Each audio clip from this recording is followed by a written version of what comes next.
बिहार की राजधानी पटना में एक बहुत बड़ी घटना होते होते बच गई। बेगूसराय से एक पिता अपनी बेटी को एग्जाम दिलाने के लिए लेकर पटना आते हैं। उनका कल एग्जाम होता है तो रात को कहीं ना कहीं ठहरने का व्यवस्था करना था।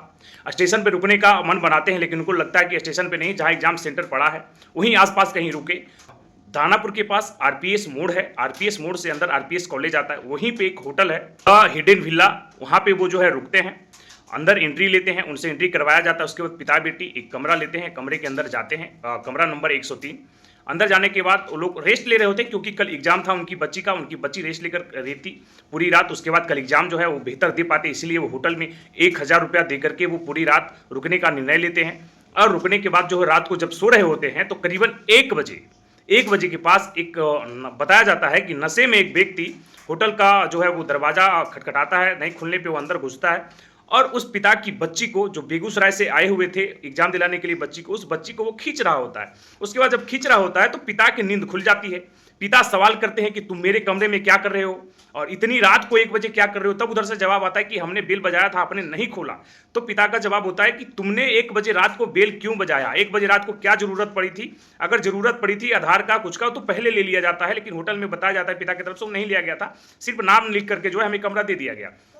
उसके बाद बच्ची को खींच रहे होते हैं। बच्ची जो है वो पिता को नहीं उठा पाती, लेकिन पिता का आँख खुल जाता है। पिता का आँख खुलने के बाद जो है वो उससे सवाल करते हैं और उसके बाद ये घटना का जो है वो किसी तरह से रिकॉर्डिंग कर लेते हैं। और उसके बाद वो बताते हैं कि पास में हमारा एक भतीजा रहता है, हमने उसे कॉल किया।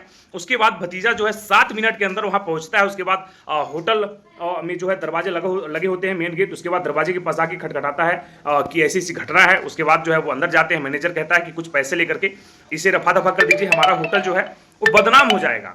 लेकिन पिता कहते हैं कि मेरी बेटी की असमत पे ये सवाल आया था, हम जो है वो पैसा लेकर के दबाने वालों में से नहीं है, हम ये लड़ाई लड़ेंगे। और मैनेजर को धुकार करके वहां से भगाया जाता है। उसके बाद बहुत सारे लोग साथ खड़े होते हैं। उसके बाद ये थाना जो है रुपासपुर थाने का मामला है और रुपासपुर थाने में जो है पिता जाते हैं और उसके बाद जो है वो एफआईआर दर्ज करवाते हैं। और कुछ लोगों को वहाँ से जो है 4 लोगों को गिरफ्तार भी किया गया है। उसमें बताया जा रहा है कि कुछ लड़कियां जो है होटल में बियर पी रही थी और उन्हें जो है वहाँ से उठाया गया है। 4 लोगों को, कुछ लोग जो भाग गए।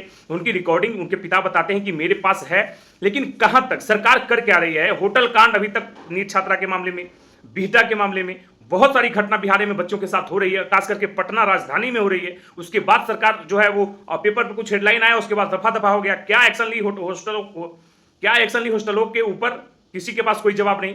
लेकिन ये घटना होटल में भी हुआ है, होटल में भी हुआ है। अब जाए तो जाए कहां, रुके तो कहां रुके। सेफ होकर के एक पिता स्टेशन पे ना रुक करके एक होटल में लेता है 1000 रुपए देकर के कि हम सेफ रहे, हमारी बच्ची सेफ रहे, बेहतर तरीके से जो है बेटी हमारी कल एग्जाम दे पाए। लेकिन ये सरकार करना क्या चाहती है, थाने वाले क्या कर रहे हैं कि इन लोग का इतना मनोबल बढ़ा हुआ है। होटल किसी गरीब आदमी का तो होगा नहीं, होटल तो किसी बड़े आदमी का ही होगा।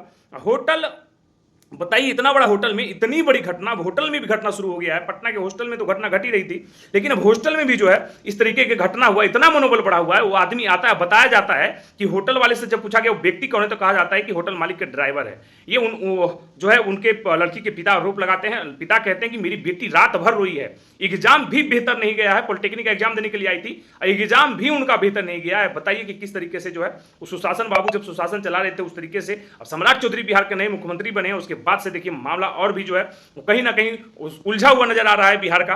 अब बच्चियों के साथ जो है इस तरह की घटना जो है वो करीबन इधर 5-6 महीने में 5-6 घटना जो है वो बिहार में आ चुका है, खास करके पटना राजधानी में भी आ चुका है। तो आप लोग क्या लगा कमेंट में जरूर बताइएगा। अपनी बच्चियों को अगर आप लोग सेफ रखना चाहते हैं, बचाना चाहते हैं, बच्ची को अकेले बाहर पढ़ने छोड़ तो आवाज उठाना पड़ेगा। जब तक आप किसी एक बहन का भाई और पिता आवाज नहीं उठाएगा तब तक कुछ होने वाला है। अगर आवाज उठाइएगा तो बिहार में कुछ होगा। तो चलिए आप लोग क्या लगता है कमेंट में जरूर बताइएगा। यूट्यूब पर सब्सक्राइब करिएगा, तो फॉलो करें। तब तक ले जाएंगे बिहार।